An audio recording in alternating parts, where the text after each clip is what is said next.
ಎಲ್ಲ second P U science ವಿದ್ಯಾರ್ಥಿಗಳಿಗೆ ನಮ್ಮೊಂದು YouTube ಚಾನಲ್ಗೆ ಸ್ವಾಗತ ಅಂತ ಹೇಳ್ತಾ, science second P U science ಆದಮೇಲೆ ನೆಕ್ಸ್ಟ್ ಏನು ಮಾಡೋದು ಅಂತ ತುಂಬ ವಿದ್ಯಾರ್ಥಿಗಳಿಗೆ ಈಗ ರಿಸಲ್ಟ್ ಎಂದು ಹೇಗೋ ಬಂದಾಯಿತು, ಸೆಕೆಂಡ್ ಪಿ ಯು ರಿಸಲ್ಟ್ ಹೇಗೋ ಬಂದಾಯಿತು. ನೆಕ್ಸ್ಟ್ ಸೈನ್ಸ್ ಕಂಪ್ಲೀಟ್ ಆಯಿತು, ನೆಕ್ಸ್ಟ್ ಏನು ಮಾಡೋದು, ಯಾವ ಡಿಗ್ರಿ ಮಾಡೋದು, ಯಾವ ಕೋರ್ಸ್ನ ಮಾಡೋದು, ಮುಂದೆ ಏನು ಮಾಡೋದು ಅಂತ ತುಂಬ ವಿದ್ಯಾರ್ಥಿಗಳಿಗೆ ಡೌಟ್ ಇದೆ ಅಂತಲೇ ಹೇಳ್ಬೋದು. ಸೊ ಯಾವ ಡಿಗ್ರಿ ಅಥವಾ ಕೋರ್ಸ್ ಮಾಡಿದ್ರೆ ಹೆಚ್ಚು ಜಾಬ್ ಆಪರ್ಚುನಿಟಿ ಸಿಗುತ್ತೆ, ಹಾಗೆ ಸ್ಯಾಲ್ರಿ ಅದರಲ್ಲಿ ಜಾಸ್ತಿ ಇರುತ್ತೆ, ಹಾಗೆ ಡ್ಯೂರೇಷನ್ ಎಷ್ಟು ವರ್ಷ ಇರುತ್ತೆ, PCMB ಸ್ಟೂಡೆಂಟ್ ಆಗಿರ್ಬೋದು, PCMC ಇಬ್ಬರಿಗೂ ಕೂಡ ಈ ಒಂದು ವಿಡಿಯೋದಲ್ಲಿ ಕಂಪ್ಲೀಟ್ ಆಗಿ ಯಾವ್ಯಾವ ಕೋರ್ಸಸ್ ಇದೆ, ಡಿಗ್ರಿ ಇದೆ, ಹಾಗೆ ಡ್ಯೂರೇಷನ್, ಜಾಬ್ ಆಪರ್ಚುನಿಟಿ, ಸ್ಯಾಲ್ರೀಸ್, ಹಾಗೆ ಸ್ಕೋಪ್ ಆಗಿರ್ಬೋದು, ಫೀಸ್ ಆಗಿರ್ಬೋದು, ಯಾವ ಕಾಲೇಜ್ ಬೆಸ್ಟ್, ಎಲ್ಲದನ್ನು ಕೂಡ ಈ ಒಂದು ವಿಡಿಯೋದಲ್ಲಿ ಕಂಪ್ಲೀಟಾಗಿ ಡಿಸ್ಕಸ್ ಮಾಡ್ತಾ ಬರೋಣ. ಅದಕ್ಕಿಂತ ಮುಂಚೆ ನೀವೇನಾದರೂ ಫಸ್ಟ್ ಟೈಮ್ ನಮ್ಮದು ಯೂಟ್ಯೂಬ್ ಚಾನಲ್ ನೋಡ್ತೀರಿ, ವಿಡಿಯೋಗೊಂದು ಲೈಕ್ ಕೊಡಿ, ಹಾಗೆ ಚಾನಲ್ ಸಬ್ಸ್ಕ್ರೈಬ್ ಮಾಡ್ಕೊಂಡಿಲ್ಲ ಅಂದರೆ ಸಬ್ಸ್ಕ್ರೈಬ್ ಮಾಡ್ಕೊಂಡು ವಿಡಿಯೋನ ಶುರು ಮಾಡೋಣ. ಮೊದಲನೇದಾಗಿ ಒಂದೊಂದೇ ನೋಡ್ತಾ ಹೋಗೋಣ, ಯಾವ್ಯಾವ ಕೋರ್ಸ್ ಇದೆ, ಯಾವ್ಯಾವ ಡಿಗ್ರಿ ಇದೆ ಎಲ್ಲದನ್ನು ನೋಡ್ತಾ ಹೋಗೋಣ, ಹಾಗೆ ಅದ್ರ ಬಗ್ಗೆ ಎಕ್ಸ್ಪ್ಲೈನ್ ಮಾಡ್ತಾ ಹೋಗ್ತೀನಿ. ಮೊದಲನೇದಾಗಿ BSc ನರ್ಸಿಂಗು, ಇದು ಯಾರೆಲ್ಲ ಹಾಸ್ಪಿಟಲ್ ಫೀಲ್ಡಲ್ಲಿ ವರ್ಕ್ ಮಾಡ್ಬೇಕಂತಿದ್ರೆ ಸೊ ಅವರಿಗೆ ಇದು ಹೆಲ್ಪ್ಫುಲ್ ಆಗುತ್ತೆ. ಈ ಕೋರ್ಸ್ನ ಮಾಡೋದು ಬೆಸ್ಟ್ ಅಂತಲೇ ಹೇಳ್ಬೋದು. Bachelor of science in nursing ಅಂತ. ಸೊ ಇದು ಡ್ಯೂರೇಷನ್ ಬಂದುಬಿಟ್ಟು 4 ಇಯರ್ಸ್ ಇರುತ್ತೆ, 4 ವರ್ಷ ನೀವು ಇದನ್ನು ಓದಬೇಕಾಗಿರುತ್ತೆ. ಕಾಲೇಜ್ ಫೀಸ್ ಬಂದುಬಿಟ್ಟು 50,000ದಿಂದ ಸ್ಟಾರ್ಟ್ ಆಗುತ್ತೆ, ಹಾಗೆ 2 ಲಕ್ಷದವರೆಗೂ ಇರುತ್ತೆ ಇದ್ರ ಫೀಸ್ ಬಂದುಬಿಟ್ಟು. ಇದು ನೀವು ಪ್ರೈವೇಟ್ ಕಾಲೇಜಲ್ಲಾದರೆ 1.5 ಲಕ್ಷ, 1 ಲಕ್ಷ ಹಾಗಿರುತ್ತೆ. ನೀವು ಗೌರ್ಮೆಂಟ್ ಕಾಲೇಜಲ್ಲಿ ಆದರೆ ಒಂದು 30ರಿಂದ 50,000ದವರೆಗೆ ಇರುತ್ತೆ ಫೀಸು. ನೆಕ್ಸ್ಟು ಸಬ್ಜೆಕ್ಟ್ ಬಂದುಬಿಟ್ಟು ಇದರಲ್ಲಿ full completely based on health ಮತ್ತು ಪೇಷಂಟ್ ಬಾಡಿ ಮೇಲೆ ಪ್ರಾಕ್ಟಿಕಲ್ ಆಗೇ ಇರುತ್ತೆ ಇದು ಆಲ್ಮೋಸ್ಟ್ ಸಬ್ಜೆಕ್ಟ್ ಎಲ್ಲ. ಸೊ ಈ ಥರ ಸಬ್ಜೆಕ್ಟ್ಗಳು ಇದರಲ್ಲಿ ಬರುತ್ತೆ. ಹಾಗೆ ಜಾಬ್ ಆಪರ್ಚುನಿಟಿ ಯಾವ ಥರ ಇರುತ್ತೆ ಅಂದರೆ ನರ್ಸ್ ಮತ್ತು ಹಾಸ್ಪಿಟಲ್ ವರ್ಕ್ ಮಾಡ್ತಾರಲ್ಲ, ಸೊ ಹಾಸ್ಪಿಟಲಲ್ಲಿ ಸೊ ಅದರಲ್ಲಿ ಎಲ್ಲ ಕೆಲಸಗಳನ್ನು ನೀವು ಕೆಲಸಕ್ಕೆ ಇದೆ ಜಾಬ್ ಅನ್ನೋದು ನಿಮಗೆ ಸಿಗತ್ತೆ ಅಂತ ಹೇಳ್ಬೋದು. ಸ್ಯಾಲ್ರಿ ಬಂದುಬಿಟ್ಟು ಇದರಲ್ಲಿ 2 ಲ್ಯಾಕಿಂದ 6 ಲ್ಯಾಕ್ವರೆಗೆ ಇರುತ್ತೆ. ಫ್ರೆಷರ್ಸ್ಗೆ 3 ಲ್ಯಾಕು ಇಂದ 4 ಲ್ಯಾಕ್ ಇರುತ್ತೆ. ಎಕ್ಸ್ಪೀರಿಯನ್ಸ್ ಆದರೆ 2 to 6 ಲ್ಯಾಕ್ವರೆಗೂ ಇರುತ್ತೆ. ಅಬೋರ್ಡಲ್ಲಿ ಇದಕ್ಕೆ 10 ಲ್ಯಾಕ್ ಮೇಲಿದೆ ಅಂತಲೇ ಹೇಳ್ಬೋದು ಸ್ಯಾಲ್ರಿ ಬಂದುಬಿಟ್ಟು. ಸ್ಕೋಪು ಇದು ಹೈ ಡಿಮ್ಯಾಂಡ್ ಇದೆ, ಎಲ್ಲ ಹಾಸ್ಪಿಟಲ್ ಫೀಲ್ಡಲ್ಲಿ ಹೈ ಡಿಮ್ಯಾಂಡ್ ಇದೆ ಅಂತಲೇ ಹೇಳ್ಬೋದು ಇದು. ಸೊ ನರ್ಸಿಂಗು ನೆಕ್ಸ್ಟ್ ನೋಡಿದ್ರೆ ಡಿಪ್ಲೊಮಾ ಇನ್ ಫಾರ್ಮಸಿ, ಇದು ಬಂದುಬಿಟ್ಟು 2 ಇಯರ್ಸ್ ಡ್ಯೂರೇಷನ್ ಇರುತ್ತೆ, 2 ವರ್ಷ ಓದಬೇಕಾಗಿರುತ್ತೆ. ಇದು ಬಂದುಬಿಟ್ಟು ಫೀಸ್ ಬಂದುಬಿಟ್ಟು 40ರಿಂದ 1 ಲಕ್ಷದವರೆಗೂ ಇರುತ್ತೆ. 1 ಲಕ್ಷದವರೆಗೂ ಫೀಸ್ ಅನ್ನೋದು, ಕಾಲೇಜ್ ಫೀಸ್ ಅನ್ನೋದು ಕಟ್ಟಬೇಕಾಗಿರುತ್ತೆ. ಇದರ ಸಬ್ಜೆಕ್ಟ್ ಬಂದುಬಿಟ್ಟು ಬೇಸಿಕಲಿ ಫಾರ್ಮಸಿ ಬೇಸಿಕ್ಸ್ ಆಗಿರ್ಬೋದು, ಹಾಗೆ ಮೆಡಿಸಿನ್ಸ್ ಆಗಿರ್ಬೋದು, ಮೆಡಿಕಲ್ ಸಂಬಂಧಪಟ್ಟಿದ್ದು ಎಲ್ಲ ಇದು ಇದರಲ್ಲಿ ಇರುತ್ತೆ. ಮೆಡಿಸಿನ್, ಬಯಾಲಜಿ, ಕೆಮಿಸ್ಟ್ರಿ, ಮ್ಯಾಥಮೆಟಿಕ್ಸ್ ಎಲ್ಲ ಇರುತ್ತೆ ಇದರಲ್ಲಿ ಸಬ್ಜೆಕ್ಟ್ಸು. ಜಾಬ್ ಬಂದುಬಿಟ್ಟು ಮೆಡಿಕಲ್ ಫೀಲ್ಡಲ್ಲಿ ಎಲ್ಲ ಜಾಬು ನಿಮಗೆ ಇದರಲ್ಲಿ ಸಿಗತ್ತೆ ಅಂತಲೇ ಹೇಳ್ಬೋದು, ಇದನ್ನು ಓದ್ಬಿಟ್ರೆ. ನೆಕ್ಸ್ಟ್ ಇದರಲ್ಲಿ ಈ ಒಂದು ಡಿಗ್ರಿನ ಕೋರ್ಸ್ನ ಮಾಡಿದರೆ ನೆಕ್ಸ್ಟ್ ಸ್ಯಾಲ್ರಿ ಬಂದುಬಿಟ್ಟು ಇದರಲ್ಲಿ 2 ಲಕ್ಷದಿಂದ 5 ಲಕ್ಷದವರೆಗೂ ಸಿಗುತ್ತೆ ಪರ್ ಇಯರ್ಗೆ. ಸೊ ಸ್ಯಾಲ್ರಿ ಚೆನ್ನಾಗಿದೆ. Scope good for job and business, ಅಂದರೆ ನೀವು ಜಾಬು ಮಾಡ್ಬೋದು ಅಥವಾ ಬಿಸ್ನೆಸ್ ಅಂದರೆ ನಿಮ್ಮದು ಓನ್ ಶಾಪ್ ಅಥವಾ ಕಂಪ್ನಿನ ಇಟ್ಕೊಂಡು ಬೇಕಾದರೂ ನೀವು ವರ್ಕ್ ಅನ್ನೋದು ಮಾಡ್ಬೋದಾಗಿರುತ್ತೆ. ಸೊ ಈ ಬಿಸ್ನೆಸ್ ಮಾಡೋರಿಗೆ ಇದು ಹೆಲ್ಪ್ಫುಲ್ ಇದೆ. ಸೊ ನೆಕ್ಸ್ಟ್ ನೋಡೋದಾದರೆ ನೆಕ್ಸ್ಟ್ ಬಂದುಬಿಟ್ಟು BSc ಅಗ್ರಿಕಲ್ಚರ್ ಅಂದರೆ bachelor of science in agriculture. ಇದು ಬಂದುಬಿಟ್ಟು 4 ಇಯರ್ಸ್ ಡ್ಯೂರೇಷನ್, 4 ಇಯರ್ಸ್ ಇರುತ್ತೆ. ಇದು ಫೀಸ್ ಬಂದುಬಿಟ್ಟು 50,000ದಿಂದ 1.5 ಲ್ಯಾಕ್ವರೆಗೂ ಇರುತ್ತೆ ಫೀಸು. ಈ ಗೌರ್ಮೆಂಟಲ್ಲಿ ಸ್ವಲ್ಪ ಕಡಿಮೆ ಇರುತ್ತೆ, ಇದು ಪ್ರೈವೇಟಲ್ಲಿ 50,000ದಿಂದ 1,50,000ವರೆಗೂ ಇರುತ್ತೆ. ಸಬ್ಜೆಕ್ಟ್ ಬಂದುಬಿಟ್ಟು ಕಂಪ್ಲೀಟ್ಲಿ ಬೇಸ್ಡ್ ಫಾರ್ಮಿಂಗ್ಗೆ, ಪ್ಲ್ಯಾಂಟ್ಸ್ ಆ್ಯಂಡ್ ಸಾಯಿಲ್, ಫಾರ್ಮಿಂಗಿಗೆ ಸಂಬಂಧಪಟ್ಟಿದ್ದ ಸಬ್ಜೆಕ್ಟ್ ಇರುತ್ತೆ. ಅಂದರೆ ಈಗ ಎನ್ವಿರಾನ್ಮೆಂಟ್ ಆಗಿರ್ಬೋದು, ಸೊ ಪರಿಸರಕ್ಕೆ ಸಂಬಂಧಪಟ್ಟಿದ್ದು ಕಂಪ್ಲೀಟ್ ಸಬ್ಜೆಕ್ಟ್ ಅನ್ನೋದು ಇದರಲ್ಲಿ ಬರುತ್ತೆ. ಫಾರ್ಮಿಂಗ್, ಪ್ಲ್ಯಾಂಟ್ಸ್, ಸಾಯಿಲ್, ಸೊ ಈ ಥರ ಸಬ್ಜೆಕ್ಟ್ ಅನ್ನೋದು ಇರುತ್ತೆ ಇದರಲ್ಲಿ. ಜಾಬ್ ಅಗ್ರಿಕಲ್ಚರಲ್ ಆಫೀಸರ್ ಆಗ್ಬೋದು, ಅಗ್ರಿಕಲ್ಚರ್ ಬಿಸ್ನೆಸ್ ಆಗಿರ್ಬೋದು, ಸೊ ಈ ಥರದ್ದೆಲ್ಲ ಜಾಬ್ ಆಪರ್ಚುನಿಟಿ, ಅಗ್ರಿಕಲ್ಚರ್ ಸೆಕ್ಯೂರಿಟಿ ಆಗಿರ್ಬೋದು, ತುಂಬ ಆಪ್ಷನ್ಸ್ ಅನ್ನೋದು ಇದೆ ಅಂತಲೇ ಹೇಳ್ಬೋದು. ಸ್ಯಾಲ್ರಿ ಬಂದುಬಿಟ್ಟು 3 to 8 ಲ್ಯಾಕ್ವರೆಗೂ ಇರುತ್ತೆ ಪರ್ ಇಯರ್ಗೆ. ಇದರಲ್ಲಿ ಸ್ಯಾಲ್ರಿ ನಿಮಗೆ ಇದರಲ್ಲಿ ಸ್ವಲ್ಪ ಜಾಸ್ತಿನೇ ಸ್ಯಾಲ್ರಿ ಸಿಗುತ್ತೆ.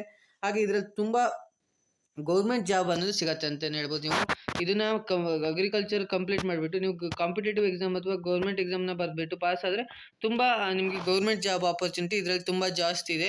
ಫ್ಯೂಚರಲ್ಲಿ ಗ್ರೋತ್ ಕೂಡ ಆಗ್ತಾ ಇರುತ್ತೆ ಇದು ಅಂತಲೇ ಹೇಳ್ಬೋದು. ನೆಕ್ಸ್ಟ್ ಬಂದುಬಿಟ್ಟು BSc ಬ್ಯಾಚುಲರ್ ಆಫ್ ಸೈನ್ಸ್, ಇದು ತುಂಬ ಸೈನ್ಸ್ ವಿದ್ಯಾರ್ಥಿಗಳು ತಗೊಳ್ಳುವಂಥ ಕೋರ್ಸ್ ಇದೆ ಅಂತಲೇ ಹೇಳ್ಬೋದು. Science bachelor of science BSc, ಇದು ಡ್ಯೂರೇಷನ್ ಬಂದುಬಿಟ್ಟು 3 ಇಯರ್, ಇದು ಕಂಪ್ಲೀಟ್ಲಿ ಡಿಗ್ರಿ ಆಗಿರುತ್ತೆ. ಸೊ ಇದು ಫೀಸ್ ಬಂದುಬಿಟ್ಟು 20,000ದಿಂದ 1 ಲಕ್ಷದವರೆಗೂ ಇರುತ್ತೆ. ಗೌರ್ಮೆಂಟ್ ಕಾಲೇಜಲ್ಲಿ 14-15 ಸಾವಿರಕ್ಕೆ ಫೀಸ್ ಅನ್ನೋದು ಇರುತ್ತೆ 1 ಇಯರಿಗೆ. ಸಬ್ಜೆಕ್ಟ್ ಬಂದುಬಿಟ್ಟು ಫಿಸಿಕ್ಸು, ಕೆಮಿಸ್ಟ್ರಿ, ಮ್ಯಾಥಮೆಟಿಕ್ಸು, ಬಯಾಲಜಿ ಎಲ್ಲ ಇರುತ್ತೆ. ಸೊ ಇದರಲ್ಲಿ ಮತ್ತೆ ಮ್ಯಾಥಮೆಟಿಕ್ಸು, ಬಯಾಲಜಿ ಆಗಿರ್ಬೋದು, ನೆಕ್ಸ್ಟು ನಾ ಇದು ಕಂಪ್ಯೂಟರ್ ಸೈನ್ಸ್ ತಗೊಂಡ್ರೆ ಇದ್ರಲ್ಲಿ ಕಂಪ್ಯೂಟರ್ ಸೈನ್ಸ್ ಬರುತ್ತೆ. ಕಂಪ್ಯೂಟರ್ ಸೈನ್ಸ್ ತಗೊಂಡ್ರೆ ಪ್ರೋಗ್ರಾಮಿಂಗ್ ಲ್ಯಾಂಗ್ವೇಜ್ ಆಗಿರ್ಬೋದು, ಡಾಟಾ DBMS ಆಗಿರ್ಬೋದು, ಇದೆಲ್ಲ ಇರುತ್ತೆ. ಇದು ಬಂದ್ಬಿಟ್ಟು ನಿಮಗೆ ರಿಸರ್ಚು ಸೈನ್ಸ್ ಫೀಲ್ಡಲ್ಲಿ ಯಾರ್ಯಾರು ವರ್ಕ್ ಮಾಡ್ಬೇಕಂತಿದ್ರೆ ಸೊ ಅಂಥವರಿಗೆ ನಾಸಾ ಅಲ್ಲೆಲ್ಲ ಜಾಬ್ ಆಪರ್ಚುನಿಟಿ ಅನ್ನೋದು ಇದರಲ್ಲಿ ಸಿಗತ್ತೆ ಅಂತಲೇ ಹೇಳ್ಬೋದು. ಸ್ಯಾಲ್ರಿ ಬಂದ್ಬಿಟ್ಟು 2 to 6 ಲ್ಯಾಕ್ ವರೆಗೂ ಇರುತ್ತೆ. ನಿಮಗೆ ಬೇಸಿಕ್ಲಿ 2 ಲ್ಯಾಕ್ ಸಿಗತ್ತೆ ಅಂದರೆ ಫ್ರೆಷರ್ಸ್ಗೆ. ಇನ್ನು 6 ಲ್ಯಾಕ್ ವರೆಗೂ ಇರುತ್ತೆ ಅಂತಲೇ ಹೇಳ್ಬೋದು ಪರ್ ಇಯರ್ಗೆ. ಇನ್ನು ಜಾಸ್ತಿ ನಿಮ್ಗೆ ಒಳ್ಳೆ ಜಾಬ್ ಸಿಕ್ತಂದರೆ ನಿಮಗೆ 10 ಲ್ಯಾಕು 23 LPA ಜಾಬ್ ಕೂಡ ಇದೆ. ಹೈಯರ್ ಸ್ಟಡೀಸ್ ಮಾಡಿದ್ರೆ ಇದಕ್ಕೆ ಸ್ವಲ್ಪ ಡಿಮ್ಯಾಂಡ್ ಇರುತ್ತೆ ಅಂತಲೇ ಹೇಳ್ಬೋದು. ಇಲ್ಲಾಂದರೆ ಅಷ್ಟೊಂದು ಡಿಮ್ಯಾಂಡ್ ಇಲ್ಲ ಈಗ BSc ಗೆ. ಇನ್ನು BE BTech ಇಂಜಿನಿಯರಿಂಗ್ ಇದು ಹೈಲಿ ಡಿಮ್ಯಾಂಡ್ ಇರುವಂಥ ಈ ಕೋರ್ಸ್ ಅಂತಲೇ ಹೇಳ್ಬೋದು. BE ಮತ್ತು ಅಂದರೆ ಬ್ಯಾಚುಲರ್ ಆಫ್ ಇಂಜಿನಿಯರಿಂಗ್ ಅಂತ, BTech ಅಂದರೆ bachelor of technology. Very high demand ಇರುವಂಥದ್ದು ಕೋರ್ಸ್ ಅಂತಲೇ ಹೇಳ್ಬೋದು. ಅಂದರೆ ಸೈನ್ಸ್ ಆದಮೇಲೆ ಇದನ್ನು ಕೂಡ ತುಂಬ ವಿದ್ಯಾರ್ಥಿಗಳು ತೊಗೊಳ್ತಾರೆ. ಸೊ ಡ್ಯೂರೇಷನ್ ಬಂದುಬಿಟ್ಟು ಇದು 4 ಇಯರ್ಸ್ ಇರುತ್ತೆ. 4 ಇಯರ್ಸ್ ಡ್ಯೂರೇಷನ್ ಇರುತ್ತೆ. ಹಾಗೆ ಇದು 60ಇಂದ 60,000ದಿಂದ 3.5 ಲ್ಯಾಕ್ ಅಷ್ಟು ಫೀಸ್ ಅನ್ನೋದು ಕಟ್ಟಬೇಕಾಗುತ್ತೆ ಕಾಲೇಜಿಗೆ. ಇದು ನೀವು ಗೌರ್ಮೆಂಟ್ ಕಾಲೇಜು ತುಂಬ ಕಡಿಮೆ, ಪ್ರೈವೇಟ್ ಕಾಲೇಜ್ ತುಂಬ ಜಾಸ್ತಿ ಇದೆ ಅಂತಲೇ ಹೇಳ್ಬೋದು.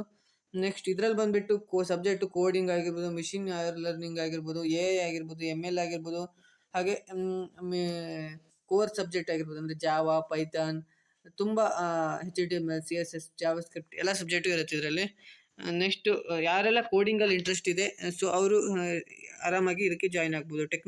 ಟೆಕ್ನಾಲಜಿ ಬಗ್ಗೆ ಇಂಟ್ರೆಸ್ಟ್ ಇದೆ, ಟೆಕ್ನಿಕಲ್ ಸ್ಕಿಲ್ನ ಇಂಪ್ರೂವ್ ಮಾಡ್ಕೋಬೇಕಂತಿದ್ರೆ ಸೊ ಅವರು ಇದಕ್ಕೆ ಜಾಯ್ನ್ ಆಗ್ಬೋದು. ಇದರಲ್ಲಿ ಜಾಬ್ ಆಪರ್ಚುನಿಟಿ ಏನೇನಿದೆ ಸಿಗುತ್ತೆ ಅಂದರೆ software engineering, AI engineering, prompt engineering, machine learning job, ಹಾಗೆ web developer, full stack developer, ತುಂಬ ಆಪರ್ಚುನಿಟಿ ಅನ್ನೋದು ಸಿಗುತ್ತೆ ಅಂತಲೇ ಹೇಳ್ಬೋದು ಇಲ್ಲಿ. ನೆಕ್ಸ್ಟ್ ಇದರ ಸ್ಯಾಲ್ರಿ ಬಂದುಬಿಟ್ಟು 3 to 12 ಲ್ಯಾಕು.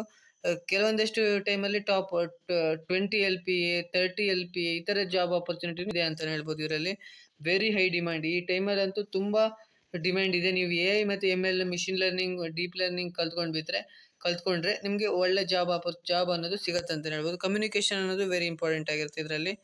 ನೆಕ್ಸ್ಟ್ ಬಂದುಬಿಟ್ಟು BArch ಅಂದರೆ ಬ್ಯಾಚುಲರ್ ಆಫ್ ಆರ್ಕಿಟೆಕ್ಚರ್ ಅಂತ. ಸೊ ಇದು ಡ್ಯೂರೇಷನ್ ಬಂದುಬಿಟ್ಟು 5 ಇಯರ್ಸ್ ಇರುತ್ತೆ.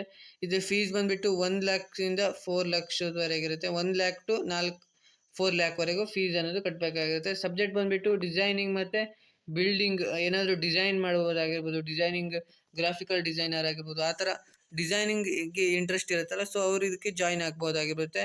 ಜಾಬ್ ಬಂದುಬಿಟ್ಟು ಡಿಸೈನರು, ಆರ್ಕಿಟೆಕ್ಟ್ ಸೊ ಈ ಥರದ್ದೆಲ್ಲ ಆಪ್ಷನ್ ಇದೆ ಅಂತಲೇ ಹೇಳ್ಬೋದು. ಸ್ಯಾಲ್ರಿ ಬಂದುಬಿಟ್ಟು 3 to 10 ಲ್ಯಾಕ್ವರೆಗೂ ಇರುತ್ತೆ ಪರ್ ಇಯರ್ಗೆ.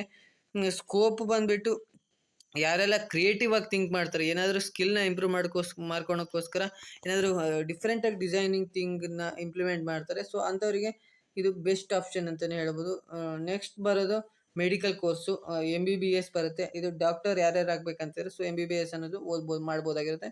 ಸ್ವಲ್ಪ ಟಫ್ ಇರುತ್ತೆ. ಸೊ ಇದು 5 ಇಯರ್ ಇರುತ್ತೆ ಡ್ಯೂರೇಷನು. ಇದು ಗೌರ್ಮೆಂಟು 1 ಲ್ಯಾಕ್ ಇರುತ್ತೆ. ಪ್ರೈವೇಟಲ್ಲಿ 10ರಿಂದ 25 ಲಕ್ಷದವರೆಗೂ ಕಟ್ಟಬೇಕಾಗಿರುತ್ತೆ. ಇದು MBBS ಓದೋಕ್ಕೆ. ಇದು ತುಂಬ ಹೈಲಿ ಡಿಮ್ಯಾಂಡ್ ಇರುವಂಥ ಕೋರ್ಸು. ಹಾಗೆ ತುಂಬ ವರ್ಕ್ ಕೂಡ ಮಾಡಬೇಕು, ಹಾರ್ಡ್ ಕಷ್ಟನೂ ಪಟ್ಟರೆ ಸೊ ಇದರ ಒಳ್ಳೆ ಜಾಬ್ ಆಪರ್ಚುನಿಟಿ, ಒಳ್ಳೆ ಸ್ಯಾಲ್ರಿ ಅನ್ನೋದು ಸಿಗುತ್ತೆ. ಸಬ್ಜೆಕ್ಟ್ ಬಂದುಬಿಟ್ಟು ಹ್ಯೂಮನ್ ಬಾಡಿ ಆಗಿರ್ಬೋದು, ಸರ್ಜರಿ ಆಗಿರ್ಬೋದು, ಇದ್ರ ಮೇಲೆ ಇರುತ್ತೆ ಇದು ಕಂಪ್ಲೀಟ್ಲಿ. ಸೊ ನೆಕ್ಸ್ಟು ಜಾಬ್ಸ್ ಬಂದುಬಿಟ್ಟು ಡಾಕ್ಟರ್. ಇದಕ್ಕೆ ಸ್ಯಾಲ್ರಿ ಬಂದುಬಿಟ್ಟು 6 to 20 LPA ವರೆಗೂ ಇರುತ್ತೆ. ಹೈಲಿ ಸ್ಕೋಪ್ ಇದೆ. High respect and strong career. ಇದು ಯಾವಾಗಲೂ ಮುಂದೆ ಹೋಗ್ತಾನೆ ಇರುತ್ತೆ. ಇದು ಅಂದರೆ ಇದು ಎಂಡ್ ಅಂತ ಇಲ್ಲ. ಡಾಕ್ಟರ್ ಆಗಿರ್ಬೋದು, ಡಾಕ್ಟರ್ಗೆ ಇನ್ನೂ ಡಿಮ್ಯಾಂಡ್ ಜಾಸ್ತಿ ಆಗ್ತಾನೆ ಹೋಗುತ್ತೆ. ಸೊ ಹೈಲಿ ಡಿಮ್ಯಾಂಡ್ ಇದೆ ಇದಕ್ಕೆ. ಇದರಲ್ಲಿ ಇದರಲ್ಲಿ ಅಂಡರಲ್ಲಿ ತುಂಬ ಬರುತ್ತೆ. BDS ಅಂದರೆ ಡೆಂಟಲ್ಗೆ ಸಂಬಂಧಪಟ್ಟಿದ್ದು, ಬ್ಯಾಚುಲರ್ ಆಫ್ ಡೆಂಟಲ್ ಸೈನ್ಸ್ ಅಂತ. ಡ್ಯೂರೇಷನ್ ಬಂದುಬಿಟ್ಟು 5 ಇಯರ್ಸ್. ಇದು ಜಾಬು ಡೆಂಟಿಸ್ಟ್ ಆಗಿರುತ್ತೆ. 4 to 10 LPA ಇರುತ್ತೆ. ಕ್ಲಿನಿಕ್ ಆಗಿರ್ಬೋದು, ಹಾಸ್ಪಿಟಲ್ ಆಗಿರ್ಬೋದು, ನಿಮ್ಮದೇ ಓನ್ ಆಗಿ ಕೂಡ ಮಾಡ್ಬೋದು ಇದರಲ್ಲಿ. ನೆಕ್ಸ್ಟು BAMS ಅಂದರೆ ಸೊ ಇದು ಕೂಡ ಆಯುರ್ವೇದಿಕ್ ಡಾಕ್ಟರ್ ಆಗಿರುತ್ತೆ. Bachelor of Ayurvedic management science ಅಂತ. ಸೊ ಇದು ತುಂಬ ಆಯುರ್ವೇದಿಕ್ ಟ್ರೆಡಿಷ್ನಲ್ ಮಿಷಿನ್. ಇದು ಬಂದುಬಿಟ್ಟು ಡ್ಯೂರೇಷನ್ 5 ಇಯರ್ಸ್ ಆಗಿರುತ್ತೆ. ಇದು ಸ್ಕೋಪು ಟ್ರೆಡಿಷ್ನಲ್ ಮೆಡಿಸಿನ್ ಡಾಕ್ಟರ್ ಅಂದರೆ ಟ್ರೆಡಿಷ್ನಲ್ ಅಂದರೆ ಆಯುರ್ವೇದಿಕ್ ಇರುತ್ತಲ್ಲ ಸೊ ಆ ಥರದಕ್ಕೆ ಈ ಕೋರ್ಸ್ನ ಚೂಸ್ ಮಾಡ್ಬೋದು ನೀವು. ನೆಕ್ಸ್ಟ್ ನೋಡೋದಾದರೆ ನೆಕ್ಸ್ಟು BHMS ಅಂದರೆ ಹೋಮಿಯೋಪತಿ ಡಾಕ್ಟರ್. ಇದ್ರ ಅಂಡರಲ್ಲೇ ಬರುತ್ತೆ. ಇದು ಡ್ಯೂರೇಷನ್ ಬಂದುಬಿಟ್ಟು 5 ಇಯರ್ ಇರುತ್ತೆ, 5 ವರ್ಷ ಇರುತ್ತೆ. ಹೋಮಿಯೋಪತಿ ಡಾಕ್ಟರ್ ಆಗಿದೆ. ಸ್ಯಾಲ್ರಿನೂ ತುಂಬ ಚೆನ್ನಾಗಿರುತ್ತೆ ಅಂತಲೇ ಹೇಳ್ಬೋದು. ಸೊ ಇದು ಒಂದು ಮಿನಿಮಮ್ ಅಂದರೂ 10 to 5 ಲ್ಯಾಕ್ವರೆಗೂ ಸ್ಯಾಲ್ರಿ ಅನ್ನೋದು ಸಿಗುತ್ತೆ ಅಂತಲೇ ಹೇಳ್ಬೋದು. ಇನ್ನು BCA bachelor of computer application, ಇದು ಪ್ರೊಫೆಷ್ನಲ್ ಕೋರ್ಸ್ ಅಂತಲೇ ಹೇಳ್ಬೋದು. ಯಾರಿಗೆಲ್ಲ ಕೋಡಿಂಗಲ್ಲಿ ಇಂಟ್ರೆಸ್ಟ್ ಇದೆ ಸೊ ಅವರು BCAಗೆ ಜಾಯ್ನ್ ಆಗ್ಬೋದು. ಇದು 3 ವರ್ಷ ಇರುತ್ತೆ, 3 ಇಯರ್ ಡಿಗ್ರಿ. ಇದು ಫೀಸ್ ಬಂದುಬಿಟ್ಟು 50ರಿಂದ 2 ಲಕ್ಷದವರೆಗೆ ಇರುತ್ತೆ ಫೀಸು ಪ್ರೈವೇಟ್ ಕಾಲೇಜಲ್ಲಿ. ಇನ್ನು ನೀವು ಇದರಲ್ಲಿ ಗೌರ್ಮೆಂಟಲ್ಲಾದರೆ ಒಂದು 15-20 ಸಾವಿರಕ್ಕೆ ಇದು ಕಂಪ್ಲೀಟ್ ಆಗುತ್ತೆ. ಇದರ ಸಬ್ಜೆಕ್ಟ್ ಬಂದುಬಿಟ್ಟು ಕೋಡಿಂಗ್ ಆಗಿರ್ಬೋದು, ವೆಬ್ ಡೆವಲಪ್ಮೆಂಟ್ ಆಗಿರ್ಬೋದು, ವೆಬ್ ಕಂಟೆಂಟ್ ಆಗಿರ್ಬೋದು, ಕಂಪ್ಯೂಟರ್ ಬೇಸಿಕ್ಸ್ ಆಗಿರ್ಬೋದು, ಫಂಡಮೆಂಟಲ್ ಕಂಪ್ಯೂಟರ್ ಆಗಿರ್ಬೋದು, AIML, ಹಾಗೆ ಕ್ಲೌಡ್ ಕಂಪ್ಯೂಟಿಂಗ್, ಸೈಬರ್ ಸೆಕ್ಯೂರಿಟಿ, ಈ ಥರ ಸಬ್ಜೆಕ್ಟ್ ಅನ್ನೋದು ಇದರಲ್ಲಿ ಬರುತ್ತೆ ಅಂತಲೇ ಹೇಳ್ಬೋದು. ನೆಕ್ಸ್ಟ್ ಸಾಫ್ಟ್ವೇರ್ ಡೆವಲಪರ್ ಆಗಿರ್ಬೋದು. ಈ ಜಾಬ್ ಆಪರ್ಚುನಿಟಿ ಏನೇನು ಸಿಗುತ್ತೆ ಅಂದರೆ ಸಾಫ್ಟ್ವೇರ್ ಡೆವಲಪರ್, IT ಜಾಬ್ಸ್ಗೆ ಯಾರೆಲ್ಲ ಇಂಟ್ರೆಸ್ಟ್ ಇದೆ ಸೊ ಅವರು BCA ಅನ್ನೋದನ್ನು ಮಾಡ್ಬೋದಾಗಿರುತ್ತೆ. ಸ್ಯಾಲ್ರಿ ಬಂದುಬಿಟ್ಟು 3 to 8 ಲ್ಯಾಕ್ವರೆಗೂ ಸ್ಯಾಲ್ರಿ ಸಿಗುತ್ತೆ. ಫ್ರೆಶರ್ಸ್ಗೆ ಇಷ್ಟು ಸಿಗುತ್ತೆ. ಅಂದರೆ ಎಕ್ಸ್ಪೀರಿಯನ್ಸ್ ಆಯ್ತು ಅಂದರೆ ನಿಮಗೆ 10 ಲ್ಯಾಕ್ ಮೇಲೆ ಸಿಗುತ್ತೆ ಅಂತಲೇ ಹೇಳ್ಬೋದು. ಹೈ ಡಿಮ್ಯಾಂಡ್ ಇದೆ. ಸ್ಕಿಲ್ ಇದ್ದರೆ ನೀವು BCA ತೊಗೊಂಡು ಸ್ಕಿಲ್ನ ಏನಾದರೂ ಒಂದು ಸ್ಕಿಲ್ಲನ್ನು ಇಂಪ್ರೂವ್ ಮಾಡಿಕೊಂಡ್ರೆ BCAಯಲ್ಲಿ ಸರ್ವೈವಲ್ ಆಗ್ಬೋದು ಅಂತಲೇ ಹೇಳ್ಬೋದು. ನೆಕ್ಸ್ಟ್ ಬಂದುಬಿಟ್ಟು BHM ಅಂದರೆ ಬ್ಯಾಚುಲರ್ ಆಫ್ ಹೋಟೆಲ್ ಮ್ಯಾನೇಜ್ಮೆಂಟ್. ಇದು ಡ್ಯೂರೇಷನ್ ಬಂದುಬಿಟ್ಟು 3 ಇಯರ್ಸ್ ಆಗಿರುತ್ತೆ. 3 ಇಯರ್ಸ್ ಡ್ಯೂರೇಷನ್ ಅನ್ನೋದು ಇರುತ್ತೆ ಅಂತಲೇ ಹೇಳ್ಬೋದು. ನೆಕ್ಸ್ಟ್ ಫೀಸ್ ಬಂದುಬಿಟ್ಟು 1 to 3 ಲ್ಯಾಕ್ವರೆಗೂ ಫೀಸ್ ಅನ್ನೋದು ಕಟ್ಟಬೇಕಾಗಿರುತ್ತೆ, ಕಾಲೇಜ್ ಫೀಸು. ಇನ್ನು hotel management, food management, so ಈ ಥರ ಮ್ಯಾನೇಜರ್ ಆಗಿರ್ಬೋದು, ಮ್ಯಾನೇಜ್ಮೆಂಟ್ ಫೀಲ್ಡಲ್ಲಿ ವರ್ಕ್ ಮಾಡೋಕ್ಕೆ ಸೊ ನೀವು ಹೋಟೆಲ್ ಮ್ಯಾನೇಜ್ಮೆಂಟ್ನ ತೊಗೋಬೋದು. ಇದು ಹೋಟೆಲ್ ಮ್ಯಾನೇಜರ್ ಮತ್ತು ಚೀಫ್ ಆಗಿ ಇದು ಜಾಬ್ ಅನ್ನೋದು ಸಿಗುತ್ತೆ. ಈ ಸ್ಯಾಲ್ರಿ ಬಂದುಬಿಟ್ಟು 2 to 6 ಲ್ಯಾಕ್ವರೆಗೂ ಸ್ಯಾಲ್ರಿ ಅನ್ನೋದು, 2 ಲಕ್ಷದಿಂದ 6 ಲಕ್ಷದವರೆಗೂ ಸ್ಯಾಲ್ರಿ ಸಿಗುತ್ತೆ. ಗುಡ್ ಇನ್ ಇಂಡಿಯಾ ಮತ್ತು ಅಬೋರ್ಡಲ್ಲಿ ಸೊ ಇದು ಸ್ಕೋಪ್ ಅನ್ನೋದು ಜಾಸ್ತಿ ಇದೆ ಅಂತಲೇ ಹೇಳ್ಬೋದು. ಸೊ ಈ ಒಂದು ವಿಡಿಯೋದಲ್ಲಿ ನಿಮಗೆ ಯಾರು ಸೈನ್ಸ್ ಫೀಲ್ಡಲ್ಲಿ ಇರುವಂಥ ಸೆಕೆಂಡ್ PU ಸೈನ್ಸ್ ಕಂಪ್ಲೀಟ್ ಆದಮೇಲೆ ಈ ಒಂದು ಕೋರ್ಸ್ ಅಥವಾ ಡಿಗ್ರಿಗಳನ್ನು ನೀವು ಮಾಡ್ಬೋದು ಅಂತಲೇ ಹೇಳ್ಬೋದು. ಸೊ ನೀವು ಯಾವುದನ್ನು ಮಾಡಬೇಕಂತಿದ್ರೆ ನಿಮ್ಮ ಕಮೆಂಟ್ ಸೆಕ್ಷನಲ್ಲಿ ಕಮೆಂಟ್ ಮಾಡಿ ಅಂತ ಹೇಳ್ತಾ, ಈ ಒಂದು ವಿಡಿಯೋನ ನಿಮ್ಮ ಫ್ರೆಂಡ್ಸ್ಗೂ ಕೂಡ ಶೇರ್ ಮಾಡಿ. ಯಾರೆಲ್ಲ ಯಾವುದನ್ನು ಮಾಡಬೇಕು, ಯಾವ ಕೋರ್ಸ್ನ ಮಾಡಬೇಕು, ನೆಕ್ಸ್ಟ್ ಏನು ಮಾಡೋದು ಅಂತ ವೆಯ್ಟ್ ಮಾಡ್ತಿದ್ದಾರೆ ಸೊ ಅವರಿಗೆ ಈ ಒಂದು ವಿಡಿಯೋನ ಶೇರ್ ಮಾಡಿ ಅಂತ ಹೇಳ್ತಾ ವಿಡಿಯೋನ ಎಂಡ್ ಮಾಡ್ತಿದ್ದೀನಿ. Thank you for watching.